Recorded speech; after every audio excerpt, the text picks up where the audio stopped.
শুরু করছি দমদার 10 TV9 বাংলায় লিমা রয়েছে আপনাদের সঙ্গে। নিউ টাউনের হোটেলে টাকার পাহাড়, তল্লাশিতে 2 কোটির বেশি টাকা উদ্ধার। এখনো পর্যন্ত 7 জন গ্রেফতার হয়েছে।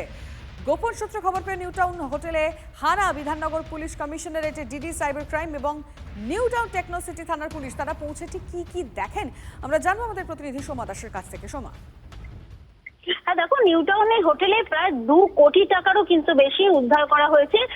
এবং দেখো, এই যে টাকা উদ্ধার করা হয়েছে, গুরুত্বপূর্ণ বিষয় যেটি যে এতে কিন্তু প্রাক্তন মেয়র পরিষদ দেবরাজ চক্রবর্তীর নাম জড়িয়েছে।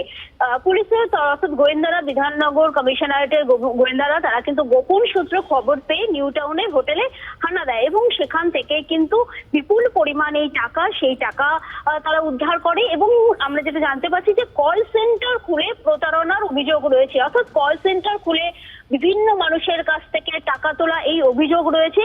এবং প্রত্যক্ষদর্শী বা এলাকাবাসী যারা রয়েছেন তারা কিন্তু জানিয়েছেন যে নিরাপত্তা সংস্থার গাড়িতে করে ওই হোটেলে টাকা আসতো, সেরকম কিন্তু পুলিশের থেকেও আমরা খবর পাচ্ছি। ফলে দেখো, বিশাল এই টাকার পাহাড়, অর্থাৎ 2 কোটি টাকারও বেশি কিন্তু এখনো পর্যন্ত উদ্ধার হয়েছে। এবং গোয়েন্দারা কিন্তু সেই জায়গাতেই পৌঁছাবার চেষ্টা করছে যে এই যে টাকা উদ্ধার হয়েছে তাতে যে দেবরাজ চক্রবর্তীর নাম জড়িত রয়েছে, এর পাশাপাশি অন্য কেউ রয়েছে কিনা। অর্থাৎ দেখো, এই দেবরাজ চক্রবর্তীর যে নাম জড়িত সেটার অভিযোগ কিন্তু করেছেন যে স্থানীয় বিধায়ক পীযূষ কানোরিয়া। ফলে দেখো, পুরো বিষয়টি নিয়ে কিন্তু এখন তদন্ত চলছে।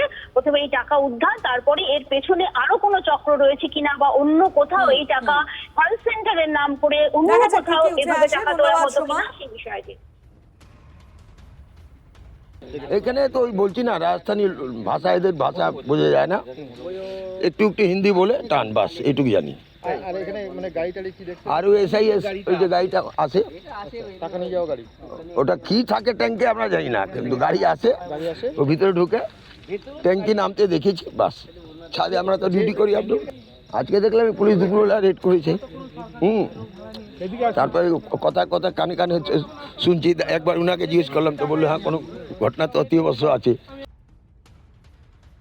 স্থানীয় বিধায়ক পাশে বিধায়কের বর, সঙ্গে পশ্চিমবঙ্গে যুবরাজ, তাদের মিলিত টাকা মানুষকে বোকা বানিয়ে গেমিং অ্যাপের নাম করে টাকাগুলো ঘোরাবার চেষ্টা করছিল।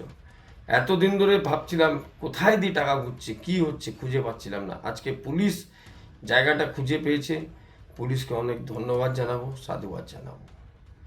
জনগণের যে টাকা হরিলুট হয়েছে সেই টাকাগুলো আজ উদ্ধার হওয়ার জায়গা পাওয়া গেছে, সূত্র পাওয়া গেছে। এই টাকা আজ থেকে না, গত 2 মাস ধরে ঘুরছে। পার ডে 3 থেকে 4 কোটি ট্রানজাকশন হতো ওখানে। লোকে বলে যে গরু পাচারের টাকা, কয়লার টাকা এবং একই সাথে প্রাথমিকের চাকরি বিক্রির টাকার হিসাবটা ওইখান থেকেই হতো। আমার কাছে যা খবর ছিল 2500 crore মোটামুটি ট্রানজাকশন হয়েছে ওখান থেকে। তো এই 2 কোটি টাকাটা নগণ্য, নাথিং। আরো অনেক কিছু বেরোনো উচিত। এই উত্তর 24 পরগনা কারা কন্ট্রোল করতো, উত্তর 24 পরগনা কিভাবে ছিল, কিছু কিছু কাউন্সিলর যাদেরকে এখন খুঁজে পাওয়া যাচ্ছে না তারা কোথায়, এগুলো যদি বের হয় তাহলে অনেক কিছুই সামনে আসবে।